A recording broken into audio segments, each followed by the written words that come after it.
The critical patriot देखने वाले सब दोस्तों को खुशामदीद। आज मेरे साथ स्वीडन से शरीक गुफ्तगू हैं प्रोफेसर डॉक्टर इश्तियाक साहब।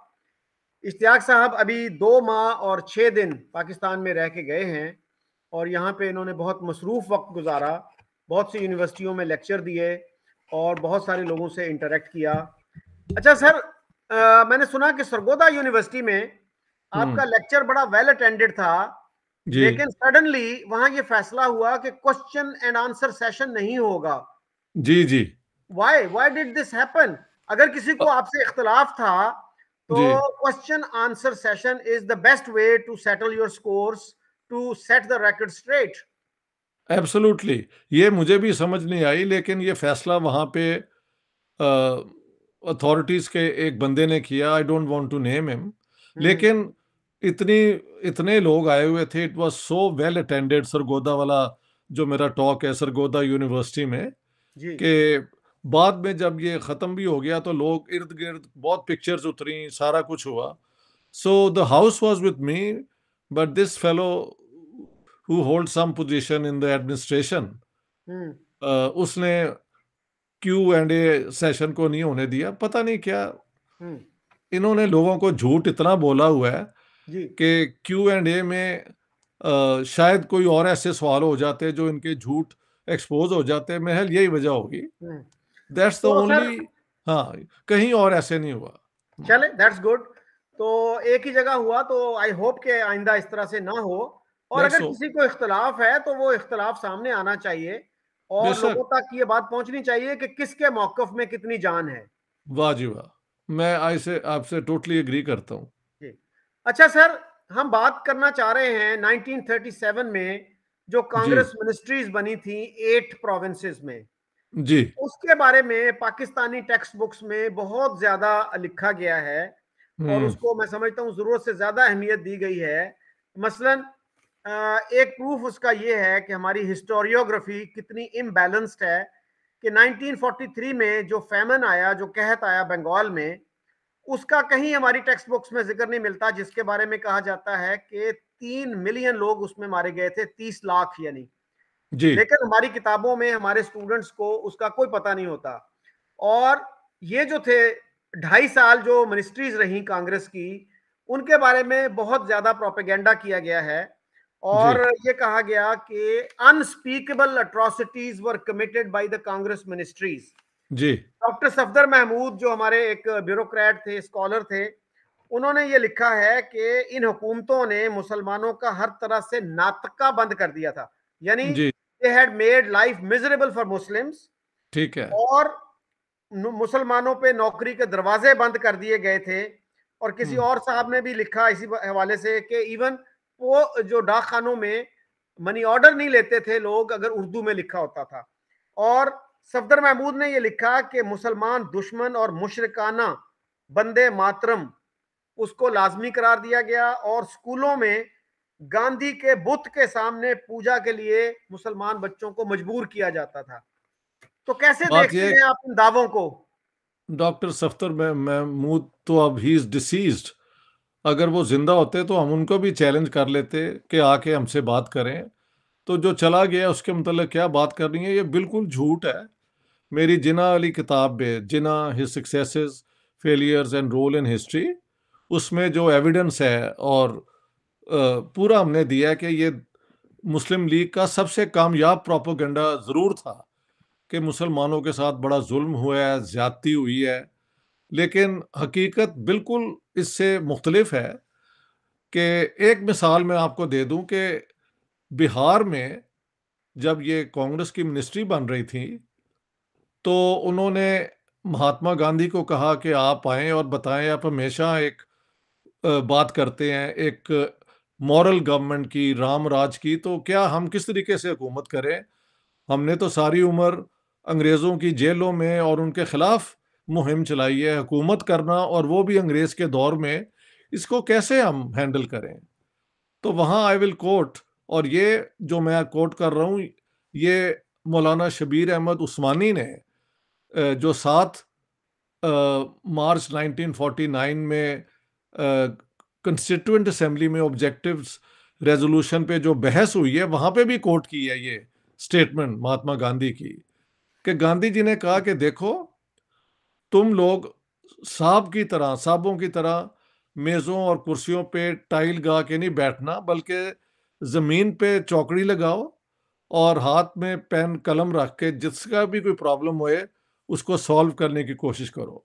सो you are not to pretend to be bosses here, you are here to serve people. ये उन्होंने मिशन दिया।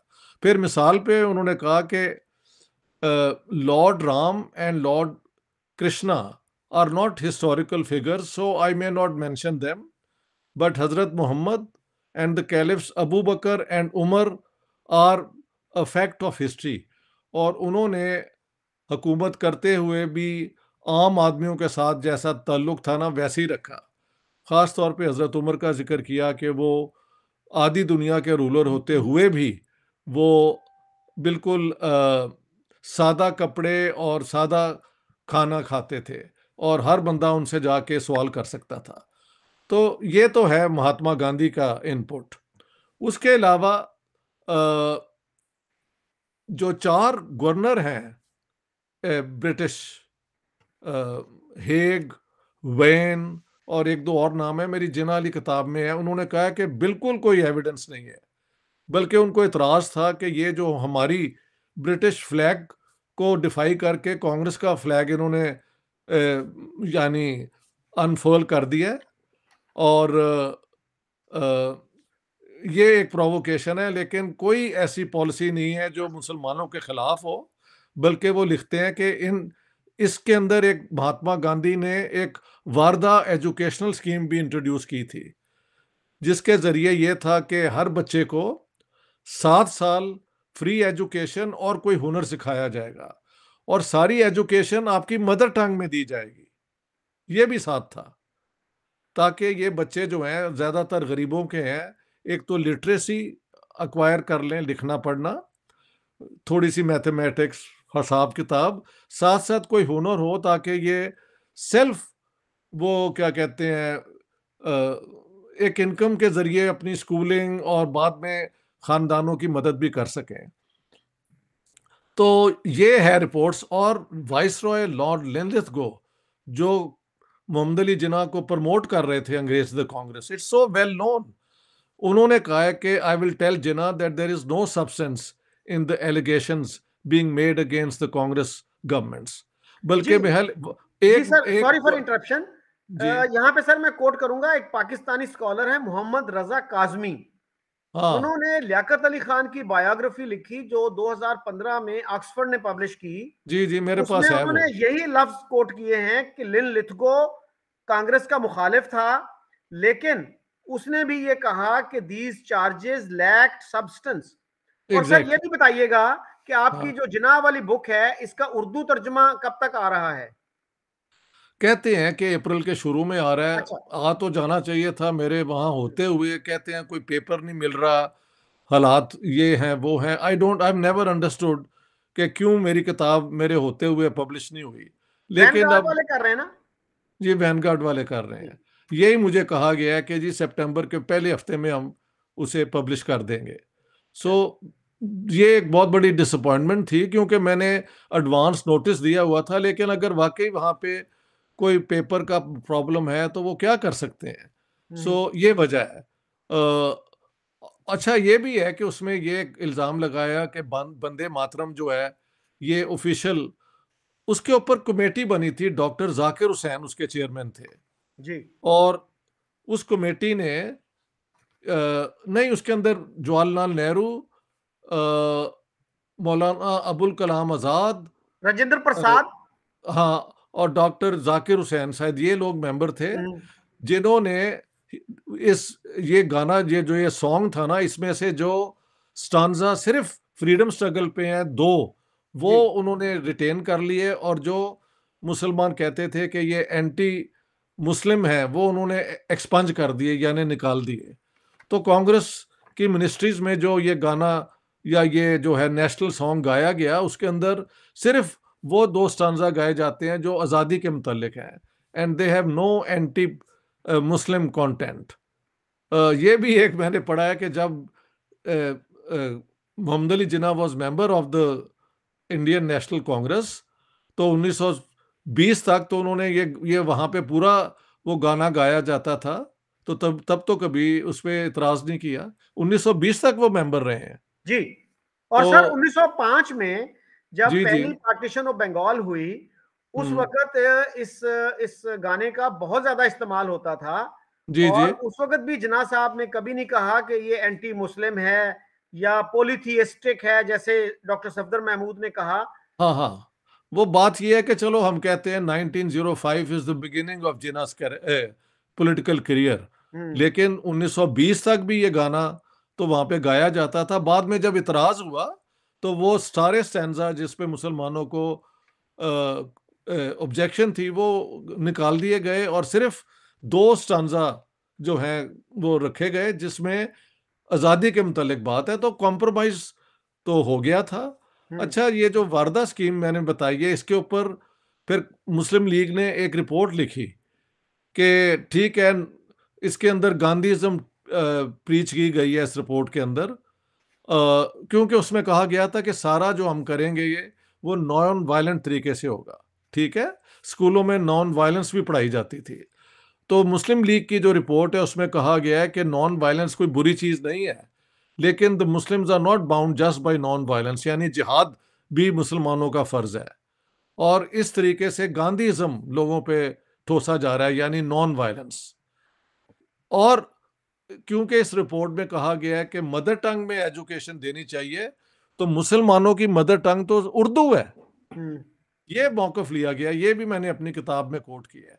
यानी सही। Punjabi speaking, Bengali speaking, Marathi speaking, Gujarati speaking मुसलमान जो हैं, या सिंधी स्पीकिंग, उनकी मदर टंग वो नहीं है जो वाकई उनकी है, बल्कि उनकी मदर टंग उर्दू है। ये इस किस्म का मौकफ लिया गया।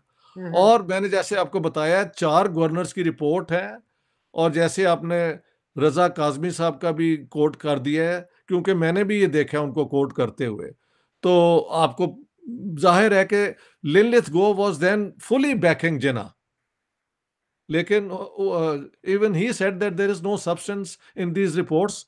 तो ये बल्कि एक गवर्नर ने तो लिखा है कि पॉलिटिक्स में इस किस्म की शरारतें होती हैं, लेकिन ये पॉलिटिक्स के रूल को भी ब्रेक करती हुई रिपोर्ट्स हैं।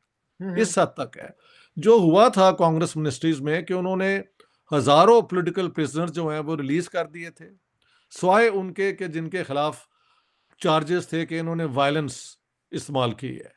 और उन्होंने टेनेंसी लॉज चेंज करके रिलीफ दिया था पेजेंट्री को।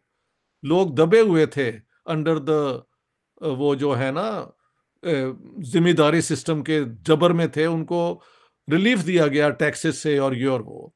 तो हम्म। ये तो अंग्रेज गवर्नर्स जो कांग्रेस के बहुत खिलाफ थे, उन्होंने भी लिखा है, क्योंकि after all they were trained civil servants जो झूठ इस तरह नहीं थे लिखते अपनी रिपोर्ट्स में। हम्म। ये अंग्रेजों को क्रेडिट जाता है। उनका प्राइवेट ओपिनियन जो भी हो, एविडेंस वो वही देते थे जो एक्चुअली ऑब्जेक्टिवली एग्जिस्ट करता था। तो डॉक्टर सफदर महमूद और ये लोग तो बेसिकली, एक मैंने कहा है कि पाकिस्तान का प्रॉब्लम, उसकी एजुकेशन का प्रॉब्लम ये है कि they are not educating people, they want to brainwash. ये एक आइडियोलॉजिकल स्टेट की मजबूरी है, जहाँ हम्म। पे एविडेंस नहीं होता। आप एक खास आइडियोलॉजी को जस्टिफाई करने के लिए सारी चीज़ें जो इर्द गिर्द हो ना उसको ट्विस्ट करते हैं। तो इट्स वेरी सैड कि सफदर महमूद साहब ने ये भी जाते जाते कर दिया। उनकी वजह से और उनके जैसे लोगों की वजह से पाकिस्तान में एजुकेशनल सिस्टम का स्टैंडर्ड दुनिया में ज़ीरो है। जी। कोई हमारा सोशल साइंटिस्ट मशहूर नहीं हुआ, जी। कोई हिस्टोरियन ऐसा नहीं है जिसको बहुत बस लोग उनकी किताबें इस्तेमाल करते हैं, लेकिन अथॉरिटेटिवली कोई नहीं करता कि ये कोई बहुत बड़ा काम है। क्योंकि एक आइडियोलॉजिकल स्टेट में you don't write as an independent scholar, you write to fit into the ideology. तो जी। Safdar Mahmood was just twisting facts to continue with the hatred जो हिंदुओं के खिलाफ और कांग्रेस के खिलाफ मुस्लिम लीग और कायदे आज़म मोहम्मद अली जिन्ना ने अपना मेन आर्ग्यूमेंट बनाया था पार्टीशन के हक में। जी। तो ये सारा कुछ इस वजह से हमारे किताबों में, निसाब में आता है। जी इसका हकीकत से कोई ताल्लुक नहीं है। जी, मैंने डॉक्टर साहब बड़ी कोशिश की डॉक्टर सफदर महमूद का इंटरव्यू करने की, लेकिन जी। मुझे कामयाबी ना मिल सकी। फिर जब मैंने लास्ट टाइम राब्ता किया तो मुझे पता चला कि जी वो बहुत बीमार हैं और अमेरिका में जेर इलाज हैं। तो हम्म। बहरहाल उनकी सर एक किताब है जो थीसिस है उनका पीएचडी का, अच्छा। मुस्लिम लीग का दौरे हुकूमत। अच्छा। तो यानी मुस्लिम लीग्स रूल इनिशियल जो थे 4-5 साल, उस अच्छा। पे वो it is a fairly good book, लेकिन उसमें दो बड़ी ओमिशंस हैं। एक ठीक है। तो वो जो थे हमारे पहले लॉ मिनिस्टर, जी। उनका कोई जिक्र नहीं है कि वो जो थे वो छोड़ के चले गए थे पाकिस्तान, और जी। जी। उन्होंने अपने लेटर ऑफ रेजिग्नेशन में क्या लिखा। जी। जोगिंदर नाथ मंडल की मैं बात कर रहा हूँ। जी। जी और बिल्कुल। दूसरा सर जो जो मैसेकर हुआ था चारसद्दा के पास भाबड़ा के जगह पे, जी। जी। जिसमें कहा जाता है कि 600 लोग मारे गए थे 1948 में, जी। उसका भी उन्होंने एक लफ्ज नहीं लिखा उस बारे में। और ये पीएचडी का थीसिस है जिस विच इज सो रिग्रेटेबल।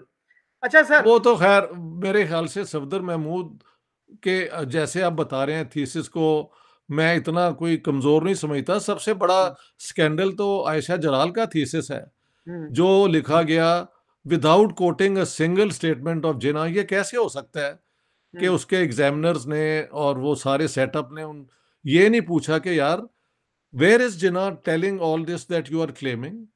तो वो तो कैम्ब्रिज ने पास कर दिए। देखें यूनिवर्सिटीज में इस किस्म की वो होती हैं। ये हमारी गलत फहमी है कि यूनिवर्सिटीज आज़ाद हैं हम्म सियासत से।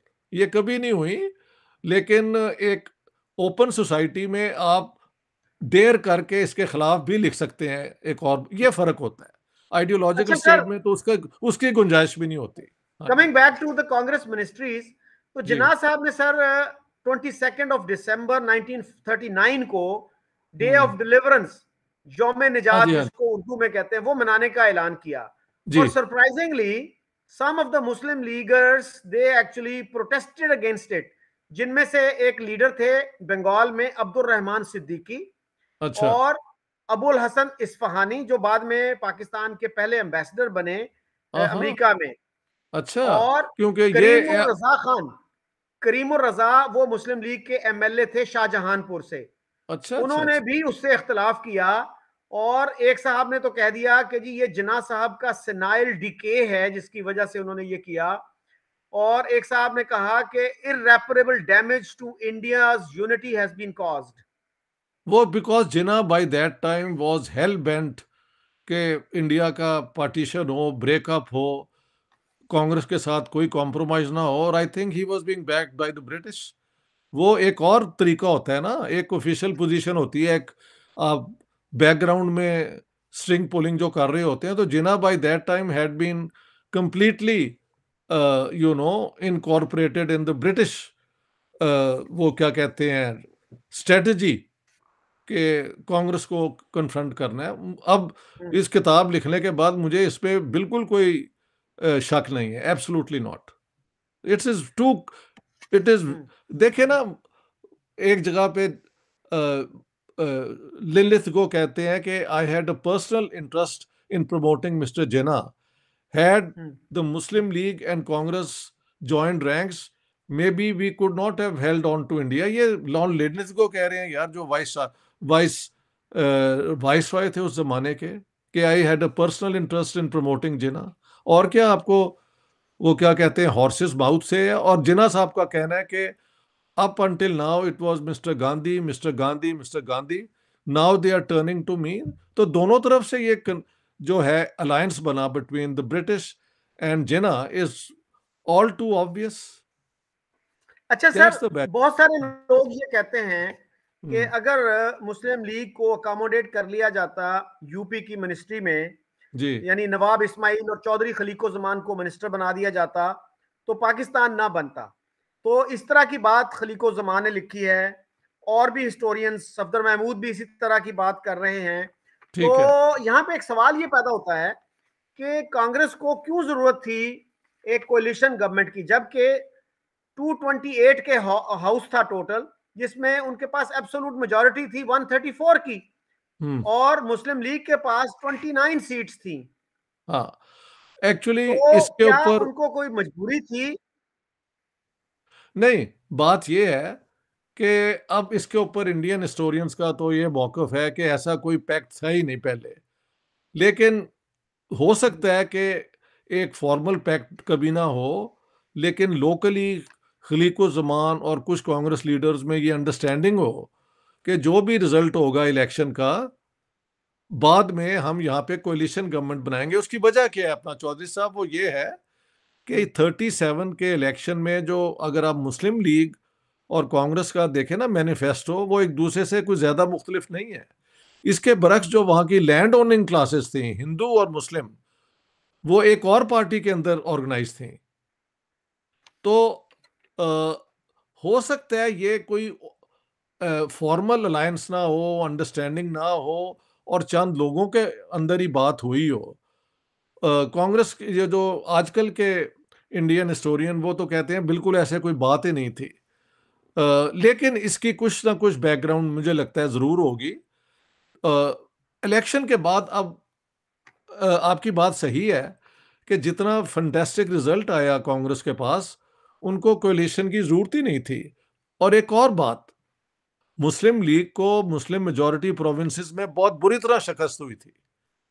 तो कांग्रेस का ये मौकफ भी बिल्कुल जायज़ था कि जो मुस्लिम अवाम है वो तो मुस्लिम लीग के साथ है ही नहीं, तो why should be give importance to a party जिसके साथ मुसलमान ही नहीं है। इसको फिर यहाँ पे कहना चाहिए कि मोहम्मद अली जिन्ना एज अ पॉलिटिकल लीडर, उन्होंने इस चैलेंज को यूं लिया कि कहा गवर्नर ऑफ बॉम्बे के कि henceforth I will use communalism to arouse Muslim passions against Congress and Congress rule। और उसके बाद उन्होंने कहना शुरू कर दिया सुबह शाम और रात को कि एक यूनाइटेड इंडिया में कांग्रेस की हुकूमत के होते हुए, उन्होंने कहा कांग्रेस और हिंदू महासभा में कोई फर्क नहीं है। ये भी जिन्ना साहब की स्पीच है, आप मेरी किताब में देख लें। ये कहना शुरू कर दिया कि इस्लाम जो है विल बी एनाहिलेटेड, इस्लाम का खात्मा हो जाएगा इंडिया में, मुस्लिम्स विल बी ऑब्लिटरेटेड, एक मुसलमान जिंदा नहीं रहेगा, मारे जाएंगे। इस किस्म का डर मुसलमानों में इन्होंने इन्फ्यूज किया। और ये पीरपुर रिपोर्ट और ये शरीफ रिपोर्ट जो और भी डिटेल्ड है, वो इस किस्म के झूठे इल्ज़ामात की बुनियाद पे तैयार की गई है। और ये सारा कुछ क्योंकि अब अच्छा के अजीज की किताब है कांग्रेस मिनिस्ट्रीज, उसके जी, अंदर ये दोनों रिपोर्ट्स दी हुई हैं, मेरे पास है वो किताब, आप वो भी चेक कर लें। जी। तो आई ऑल्सो हैव अ हाँ, कॉपी ऑफ दिस बुक। आपने ये जो बात की कि जिन्ना साहब ने कहा कि मैं अब कम्युनलिज्म का कार्ड इस्तेमाल करूंगा, ये बड़ी जी रिवीलिंग स्टेटमेंट है, क्योंकि पाकिस्तान में लोग ये नहीं मानते कि उन्होंने कम्युनलिज्म का कार्ड खेला, बल्कि वो कहते हैं कि उनकी स्ट्रगल तो एक नेशनल स्ट्रगल थी। अच्छा, तो how do you respond to that? ये है मेरी page Jinnah his successes failures and role in history, और मैंने कोट किया ये लेटर पेज 170 पे। ये लिखा है कि according to a letter written by the governor of Bombay, Lord Brabourne, to Viceroy Lord Linlithgow, 6 weeks before the Congress decided to form the government in 6 provinces, Jinnah went on to tell me some of his plans for consolidating the Muslim League throughout India, and how he is doing his utmost to awaken the Mohammedans to the necessity of standing on their own feet more than they do now. His policy is to preach communalism morning, noon, and night, and to endeavor to get the Mohammedans to found more schools, to open Mohammedan hospitals, children's home, and to teach them generally to stand on their own feet and make themselves independent of the Hindus. ये वाली बात है, जी। ठीक है। आयशा जलाल, let me से what Ayesha Jalal confirms, ये है page 171 पे मैंने कोट किया है। And then this move, she mentioned that in August 1938, when Lord Brabourne was the acting viceroy, Jinnah met him and hinted at a deal by which the League might support the British at the center if in return the British accepted the League as the sole spokesman of the Muslims. तो ये भी एक और hint है, ठीक है। Alright. For अच्छा once, sir, हाँ, इस डिबेट में एक और चीज का भी जिक्र आता है, वो है जी विद्या मंदिर स्कीम। जी जी। और इंटरेस्टिंगली डॉक्टर जाकिर हुसैन वो हम्म। आर्किटेक्ट थे इस स्कीम के। जी और जहां तक मेरी अंडरस्टैंडिंग है, विद्या मंदिर स्कीम का मतलब है कि temple of true knowledge scheme. जी जी। ये एक्चुअली हिंदी का है, जिसका मतलब है टेम्पल ऑफ ट्रू नॉलेज। मंदिर का यहाँ पे कोई रिलीजियस नहीं है, बल्कि ये जो थी ना, दोनों वारदा स्कीम का नाम बिहार में जाके सिर्फ उन्होंने ये कर दिया था। इट वाज आइडेंटिकल, कोई फर्क नहीं था। ओके। और हिंदी और उर्दू दोनों जुबानें वहाँ इस्तेमाल होती थी। ये क्योंकि पहले से एग्रीमेंट थी जिना कांग्रेस की। तो ये पाकिस्तान में यार बहुत झूठ लिखा जाता है, इतना झूठ है कि अब हम अगर करेक्ट करना शुरू करें तो we can spend hours looking at the facts and the propaganda जो हमारे निसाब में और हमारे सो कॉल्ड स्कॉलर्स ने प्रोपोगेट किया है। ये जी, हाल है।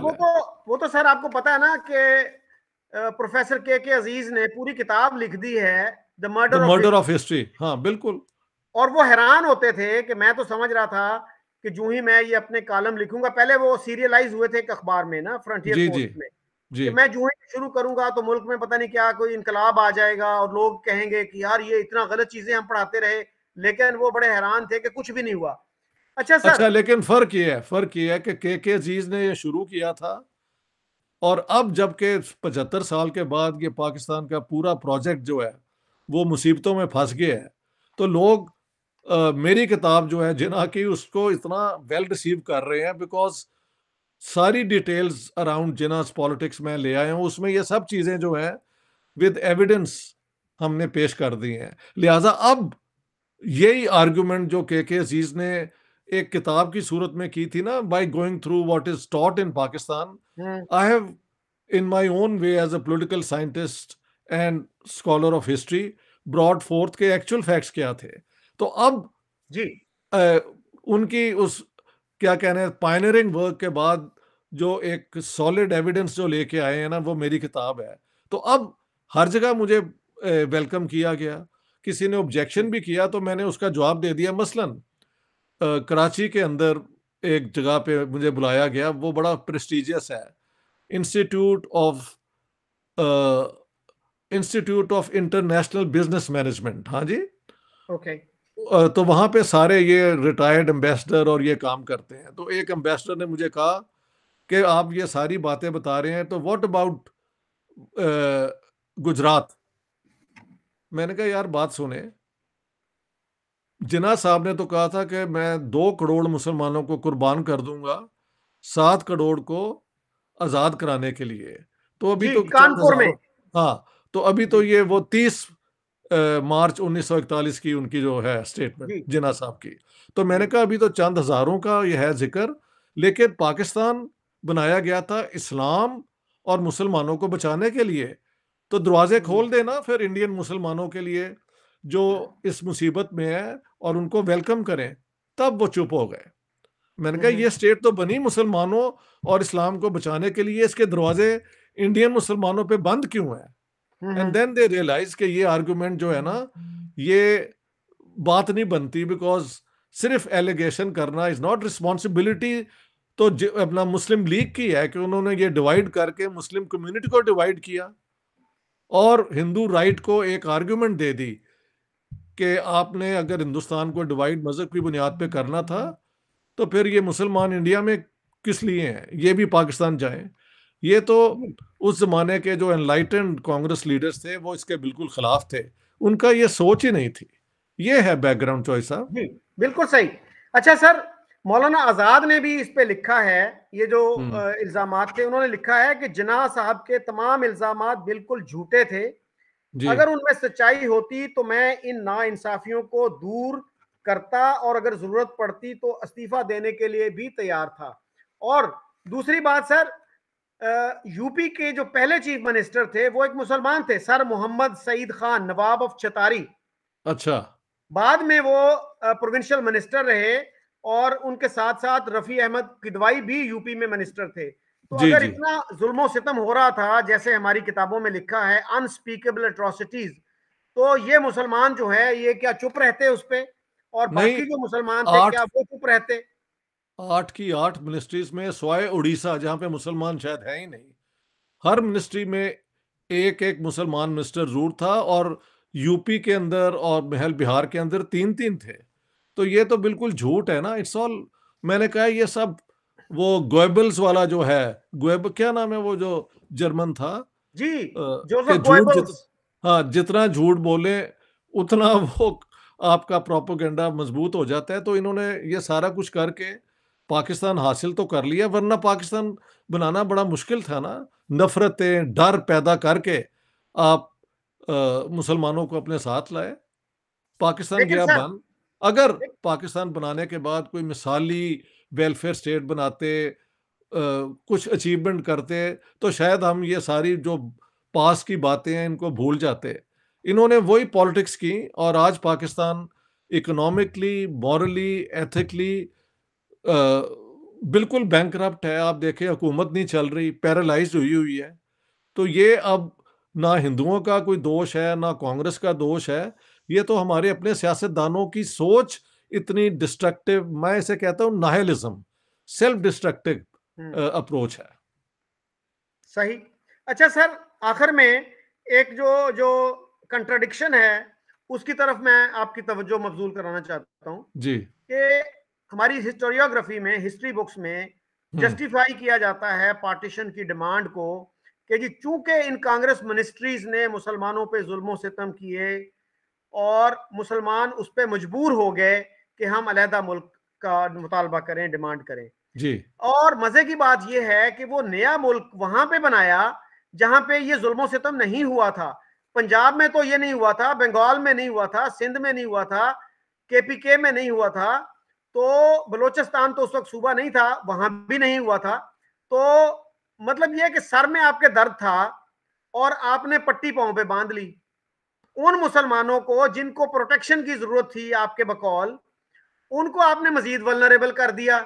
नहीं नहीं, ना सिर्फ वल्नरेबल किया, बल्कि लेट मी कोट जिना 30 मार्च 1941 वहां के कानपुर के मुसलमानों ने प्रोटेस्ट जी किया कि हमारा क्या बनेगा। तो उन्होंने कहा, I make 2 crore, actually 3 crore जी कहना चाहिए था, 2 crore Muslims go through the experience of martyrdom and get smashed. Smash तो आप समझते हैं ना। जी। हाँ, तो ये जिन्ना साहब was willing to do that। यार ये शोर काहे का मचाते हैं? हम्म। If he was willing to do that, तो अभी तो कुछ भी नहीं हुआ। बल्कि इंडिया के अंदर अगर कुछ होता भी है इस किस्म का, तो बहुत शोर मचता है, वहाँ की सेकुलर फोर्सेस आ जाती हैं। और जैसे मुझे पता है, अब आरएसएस की जो लीडरशिप है वो मुसलमानों के साथ जाके उनका राब्ता भी हुआ है, और कोशिश हो रही है कि ये इस किस्म की इंसिडेंट्स ना हो। जी। और शायद बीजेपी भी इस किस्म के प्रोपेगेंडे को अब इलेक्शन के जरिए उन्होंने किया तो है, इसमें कोई हम्म। शक नहीं हम्म। कि उन्होंने हिंदू कार्ड प्ले किया टू विन इलेक्शंस। लेकिन मेरे ख्याल उन सबको समझ आ गई है अब कि there is a limit to it. लेकिन पाकिस्तान के अंदर तो अब भी माइनॉरिटीज के साथ जो हो रहा है, हम्म। उसकी तो कोई कंपैरिजन ही नहीं है इंडिया के केसेस में। हाँ। जी जी। प्रोफेसर, अभी मेरी अरविंद सहारन से बात हो रही थी। वो जी। कहने लगे कि मेरा कल मैं एक उसमें था, वो जो ऐप स्पेसेस में ना, जी। और उसमें वो बहुत सारे पाकिस्तानी थे जो मुल्क से बाहर रहते हैं। हम्म। तो मुझे कहने लगे कि अरविंद तुम क्या बात करोगे, तुम तो उस मुल्क से हो जहां हिंदू नेशनलिज्म जो है वो राइज कर रहा है, ये हो रहा है, वो हो रहा है। तो इसने कहा, भाई हिंदू नेशनलिज्म को मैं कंडेम करने के लिए तैयार हूं, क्या आप मुस्लिम नेशनलिज्म को कंडेम करने के लिए तैयार हैं? तो नहीं, वो फिर हमारा फिर तो वो यही आए है। बाएं शाएं करने लगे। और ये तो हमारा टिपिकल है ना। वो मसलन मैंने हम्म। अक्सर सुना है कि देखो यार, हम्म। इंडिया तुम कहते हो सेकुलर है तो ये हो रहा है। हम्म। तो मैंने कहा, फिर पाकिस्तान अगर सेकुलर हो तो फिर अच्छी बात है। वो नहीं यार, हमारे पास अपना इस्लामिक मॉडल है। We are not used to dealing in a logical way with hmm. Complex issues, even hmm. Simple issues. Hmm. हमारे सही। अंदर एक schizophrenic way of dealing with reality है। ये बिल्कुल सही। स्किज़ोफ्रेनिक है ना, you are divided into 2 persons. Hmm. तो उसका कोई, मैं तो अब थक गया हूं। हम्म। लेकिन मैं ये भी समझता हूँ कि मेरी ये जिना वाली किताब, और उसके बाद इतनी महफिलों में मुझे बुलाया गया, hmm. Private and public forums पे, तो people are willing to listen to a different perspective also. तो आई एम हैप्पी के लोग, यानी पाकिस्तान में वॉक ओवर नहीं है, वहां पे भी लोग हैं जो अब इन सब चीजों को क्वेश्चन कर रहे हैं। जी, so thank you very much professor साहब। बहुत बहुत शुक्रिया आपका, thank you so much Chaudhary साहब।